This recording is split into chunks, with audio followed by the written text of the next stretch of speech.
माझं आयुष्य, माझं करिअर, माझं नातं अशा शब्दांचा वापर करतो. या माझंमध्ये एक मालकीची भावना असते. पण जर खोलवर विचार केला तर लक्षात येतं की आपण कोणत्याही गोष्टीवर पूर्ण नियंत्रण ठेवू शकत नाही. परिस्थिती, वेळ, लोक, संधी सगळं सतत बदलत असतं. मग खरंच हे आयुष्य आपलं कसं? आध्यात्मिक दृष्टिकोनातून पाहिलं तर आपण या जगात मालक म्हणून नाही तर अनुभव घेणारा प्रवासी म्हणून आलो आहोत.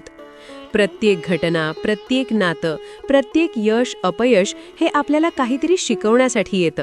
आपण त्यांना पकडून ठेवण्याचा प्रयत्न करतो, पण ते कायम राहत नाहीत, कारण त्यांचा उद्देश फक्त अनुभव देणं असतो. जेव्हा आपण आयुष्याला अनुभव म्हणून पाहायला लागतो तेव्हा आपली अपेक्षा आणि ताण कमी होतो. आपण प्रत्येक गोष्टीला खूप वैयक्तिकरित्या घेणं थांबवतो. एखादी वाईट घटना घडली तरी हे माझ्याबरोबरच का असं वाटण्याऐवजी यातून मला काय शिकायला मिळतंय असा विचार सुरू होतो. हीच खरी मानसिक शांतीची सुरुवात असते. आपल्या दुःखाचं एक मोठं कारण म्हणजे जोडून घेणं. आपण लोकांशी, गोष्टींशी आणि अपेक्षांशी इतकं जोडून घेतो की जेव्हा त्या गोष्टी बदलतात किंवा दूर जातात तेव्हा आपल्याला त्रास होतो. पण जर आपण हे समजून घेतलं की सगळं तात्पुरतं आहे आणि फक्त अनुभवासाठी आहे तर सोडून देणं सोपं होतं.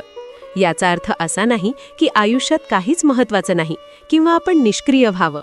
उलट जे काही करतोय ते पूर्ण मनापासून करा, पण त्याच्यावर मालकी ठेवू नका.